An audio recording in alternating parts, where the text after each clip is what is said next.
नमस्कार दोस्तों, उम्मीद करता हूँ आप सभी अच्छे होंगे, स्वस्थ होंगे। कोरोना का समय है, क्योंकि अभी चीज़ें और ज़्यादा बढ़ रही हैं, तो संभल के रहिए, अपनी इम्यूनिटी को बरकरार रखिए और खुश रहिए। चलिए दोस्तों, आज हम एक नए विषय पर बात करेंगे। बच्चों का सिर की चोट, पीडियाट्रिक हेड इंजरी, ये कैसे प्रेजेंट करते हैं, कौन से एज में बच्चे कैसे प्रेजेंट करते हैं सिर के चोट में, ये जानना बहुत ज़रूरी है। शुरू के 3 साल तक बच्चों के सिर में काफ़ी जगह होती है, गैप होती है, हड्डी पूरी तरह फ्यूज़ नहीं होती है, तो जिसके कारण एक तालू बोलते हैं जो हिंदी में, सिर के यहाँ पे एक तालू होता है जिसमें जगह रहती है ताकि बच्चे का ब्रेन ग्रोथ हो, और बाद में जब ब्रेन को ग्रोथ हो जाए तो फिर हड्डियाँ अपने आप जुड़ जाए। तो नॉर्मली छोटे बच्चों को सिर में चोट लगती है तो बहुत ज़्यादा सिम्टम आता नहीं है, क्योंकि उनमें काफ़ी ज़्यादा फ्लेक्सिबिलिटी होती है, तो चोट लग के वापस आ जाती है, तो इसमें बहुत सिम्टम आते नहीं है। पर कुछ बच्चों को इसके बावजूद भी, भले ब्रेन की हड्डियाँ जुड़ी नहीं है उसके बावजूद भी कुछ सिम्टम आ जाते हैं।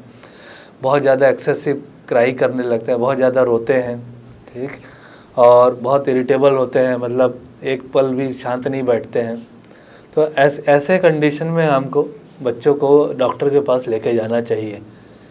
मामूली चोट में लेके जाने की ज़रूरत नहीं है, ठीक। अगर कुछ ऊंचाई से गिरा है, 10 फीट 5 फीट या 10 फीट की ऊंचाई से गिरा है, या फिर उसका रोना बंद नहीं हो रहा है सब कुछ करने के बाद भी, या फिर किसी एक चीज़ को एकटक देख रहा है, या फिर आपकी बातों को रिस्पॉन्स नहीं कर रहा है, या आपकी डायरेक्शन को फॉलो नहीं कर रहा है, आप कुछ बोल रहे हैं तो सुन नहीं रहा हो, या हाथ पैर किसी में चलना बंद हो गया हो, तो ऐसे कंडीशन में हमको बच्चों को डॉक्टर के पास लेके जाना चाहिए। छोटे बच्चों को सिर के चोट में एक जो खासकर जो बच्चे बोल नहीं पाते हैं, उनमें आपको ये चीज़ों को देखना है। पहला, बच्चों अगर बहुत ज़्यादा रो रहा है, वो किसी भी तरह से चुप नहीं हो रहा है, तो ये मान के चलिए कि ये बच्चे को सिर में कहीं ना कहीं गंभीर चोट है, इसके वजह से वो इतना ज़्यादा रो रहा है।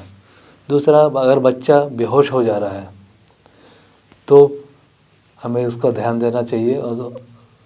और तीसरा जो है, अगर बच्चे को बहुत ज़्यादा उल्टी हो रही है या बार बार उल्टी हो रही है, तो ये ना समझे कि पेट में तकलीफ़ इसीलिए ऐसा हो रहा है। अगर सिर के चोट के बाद ऐसा हो रहा है तो मान के चलिए कि ब्रेन में कहीं ना कहीं क्लॉटिंग जमा हो रहा है, इसीलिए उल्टी हो रही है।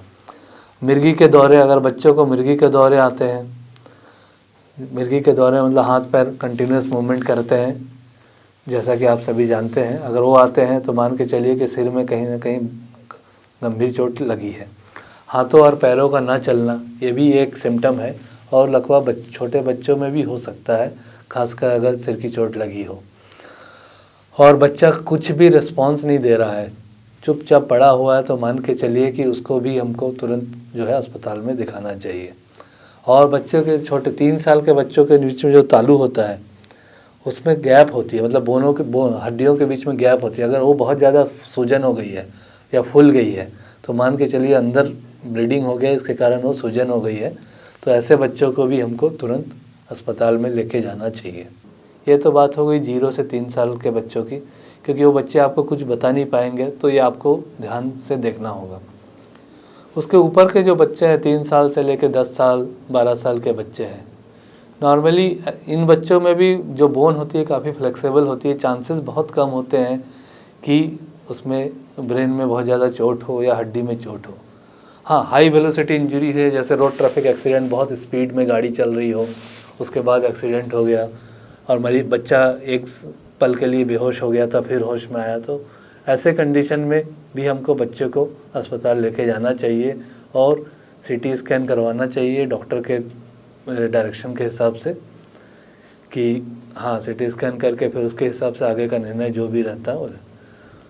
बाकी जो सिम्टम, जैसे 12 से 17 साल के बच्चे हैं, उसमें मोस्ट ऑफ द टाइम ये रोड ट्रैफिक एक्सीडेंट ही होते हैं, क्योंकि वो बच्चे साइकिल, बाइक या 4 व्हीलर चलाते हैं और वो अनकंट्रोल होती है। तो ये इंजरी सबसे डेंजरस होती है, क्योंकि हमको मालूम है कि अगर उनका एक्सीडेंट हुआ है गाड़ी से या बाइक से या फिर साइकिल से, तो काफ़ी स्पीड में होंगे।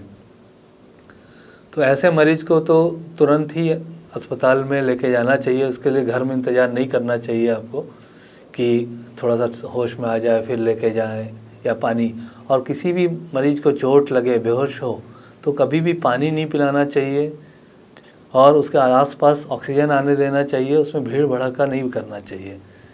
ये सबसे प्राइमरी चीज़ है। और किसी भी एक्सीडेंट के बाद गर्दन की चोट लगने की संभावना बहुत ज़्यादा होती है, तो कोशिश करें कि सिर और धड़ दोनों एक साथ ही उठे, दोनों को मतलब अलग अलग उठाने की चेष्टा ना करें, उसमें इंजरी और बढ़ने के ज़्यादा चांस होते हैं। और कहीं अगर ब्लीडिंग हो, एक्सेसिव ब्लीडिंग हो, तो उसको कहीं कुछ ना मिले तो आप अपने शर्ट, बनियान या जो है उससे उसको दबा दें, बांध दें और फिर लेके जाए, तो एटलीस्ट मरीज़ शॉक में नहीं जाएगा ब्लड लॉस होने के कारण जो शॉक होता है। ये तो हो गया प्रेजेंटेशन दोस्तों। उसके बाद जो है अस्पताल जाने के बाद हमें क्या क्या चीज़ें हो सकती हैं जिसके बारे में हमको डॉक्टर बताएंगे। वो पूछ सकते हैं आपसे कि मरीज़ बेहोश हुआ था क्या, झटके आए थे क्या, या मरीज़ का सर में दर्द बहुत ज़्यादा बढ़ गया था क्या, या मरीज़ को उल्टियाँ हो रही थी क्या। तो ये सारे जो साइन हैं ये पॉजिटिव साइन है सिर के चोट के, हेड इंजरी के। इसके अलावा मरीज़ पहले मरीज़ को स्टेबल करता है, जो डॉक्टर होता है पहले मरीज़ को एक स्टेबल स्थिति में लाता है, उसके बाद ही किसी जांच के लिए भेजता है। क्योंकि हमको नहीं मालूम कि मरीज़ की ब्लड प्रेशर का क्या स्टेटस है, मरीज़ को ब्लड लॉस कितना हुआ है, तो पहले मरीज़ को एक स्टेबल स्थिति में लेके आते हैं, फिर जांच के लिए भेजना ही ठीक होता है। कभी कभी कुछ मरीज़ होते हैं, 1-2% मरीज़ होते हैं जो बेहोश ही होते हैं, पूरी तरह कोमा में होते हैं, तो ऐसे मरीज़ को सीधा वेंटिलेटर में ही डालने की आवश्यकता पड़ती है। तो ऐसे मरीज़ को वेंटिलेटर में डालना चाहिए। और उसके लिए जो मरीज़ के रिश्तेदार हैं और बाकी सारे लोग हैं, उनको भी इस चीज़ को समझना चाहिए कि कोमा मतलब ये नहीं है कि अब इसके आगे कोई इलाज नहीं है। जो बच्चों का हेड इंजरी होता है, जो बच्चों के कोमा में जाते हैं मरीज़, वो 1 से 1.5 महीने तक कोमा में रहने के बाद भी बिना किसी तकलीफ़ के होश में आ जाते हैं, क्योंकि उनमें ब्रेन में रीजनरेशन की, नर्व की रीजनरेशन की ताकत बहुत ज़्यादा होती है। तो हमको उम्मीद नहीं छोड़ना चाहिए। और फिर इसमें ऑपरेशन की भी बात होती है। किसी बच्चे में मान लीजिए ब्लड का क्लॉट जमा हो गया है, या फिर उसकी हड्डियां फ्रैक्चर होकर अंदर घुस गई है, तो उसमें ऑपरेशन करके उसको ठीक किया जा सकता है। क्योंकि आज के डेट में हमारे पास इतने एडवांस वेंटिलेटर हैं और इतने एडवांस माइक्रोस्कोप हैं कि हमारे एक सूक्ष्म बाल भी हमारी एक उंगली की तरह दिखती है। तो हम किसी भी नर्व को या नस को जानबूझ के डैमेज नहीं कर सकते, जो क्योंकि हमारा एक बाल जो है एक उंगली के बराबर दिखेगी, हम मतलब चाहते हुए भी उसको डैमेज नहीं कर सकते क्योंकि हमको दिख रहा है। तो आज के डेट में ये जो इसका ट्रीटमेंट है वो काफ़ी अच्छा आ चुका है, तो इसमें हमें घबराने की ज़्यादा ज़रूरत नहीं है। ऑपरेशन के लिए अगर बोलते हैं तो ये मान के चलिए अगर किसी मरीज़ का ऑपरेशन हो रहा है तो उसके चांसेस ज़्यादा अच्छे हैं बचने के, एज़ कम्पेरेटिव कि जो ऑपरेशन नहीं हो रहा है जिस मरीज़ के, क्योंकि उसमें ऐसी हमारा कोई कंट्रोल नहीं है जिसे मरीज़ ऑपरेशन के लिए नहीं जा रहा है। तो ऐसा मान के चलिए कि उसमें हम वेट एंड वॉच ही कर सकते हैं कि जब भी प्रकृति अपने आप उसको सुधार दे। और जो दवाइयाँ चल रही हैं, मरीज़ का ब्लड प्रेशर को मेंटेन करना है, सांस को मेंटेन करना है, मरीज़ को इन्फेक्शन ना हो ये चीज़ देखना है। मरीज़ के पैरों में, क्योंकि मरीज़ लेटा हुआ है, जो मरीज़ आज तक चल रहा था वो लेटा हुआ है, तो खून के थक्के जमा हो जाते हैं पैरों में, जो कि सीधा हार्ट में जाने से सीधा हार्ट अटैक होने का चांस होता है। तो ये सब हमको रोकना होता है, वो दवाइयों से हम रोकते हैं। मरीज़ को बेड सोर नहीं होना चाहिए। 1-1.5 महीने तक मान के चलिए कि मरीज़ को हमको ऐसा ही केयर करना होता है। धन्यवाद दोस्तों, आज बस हम इतना ही, बाकी आगे फिर मिलेंगे आपसे। स्वस्थ रहिए, संभल कर रहिए।